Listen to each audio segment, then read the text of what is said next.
You got it! Oh! Alright, no more move. Alright, we're gonna pop Awesome. the tourniquet. Alright, we're still in. Keep pushing a little bit. Nice and slow. Nice and slow. Push. Going. You got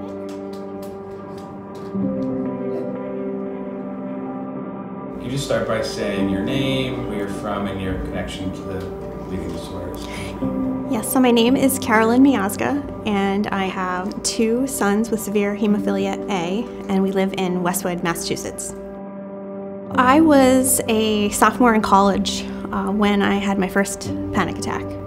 And I remember distinctly being home for Columbus Day weekend and lying in bed and this very uncomfortable feeling creeping up. It was one of the scariest things I think I've ever been through.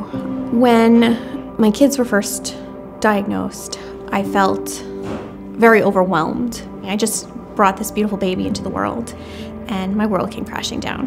One of the first things I said to the doctor when Aiden was diagnosed was how cruel for a person with an anxiety disorder to have a child with a bleeding disorder.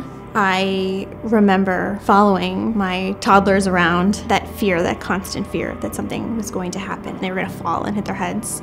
They were going to get severely injured, and I had gotten to a point where I knew what to do when I felt a panic attack coming on. I knew how to calm down, and then this new situation sort of came into my life, and I had to learn that all over again. And in some cases, there wasn't a whole lot I could do because I could only control my kids so much. It was definitely a struggle to balance their well-being and my well-being. I tried many times unsuccessfully to come off of anti-anxiety medication and tried different types of therapy to try to finally get to something. There was a stigma attached too that made that difficult. It made it difficult to talk openly about my struggle and how to find help.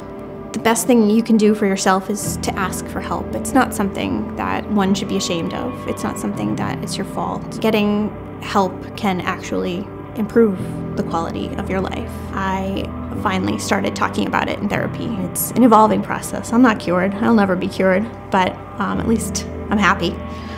One of the greatest struggles was feeling isolated and not feeling like any of the other moms or families around me knew what it was like to have children with a bleeding disorder. When we started to get more involved with NEHA, I found that support. There were moms who understood what I was going through. And it took many years before really getting involved with NEHA that I realized that crashing of my world was something that happened to everyone who had come before me. But they survived. They survived that anxiety. They survived that worry. And I finally did get to a point where the stress of it all is manageable.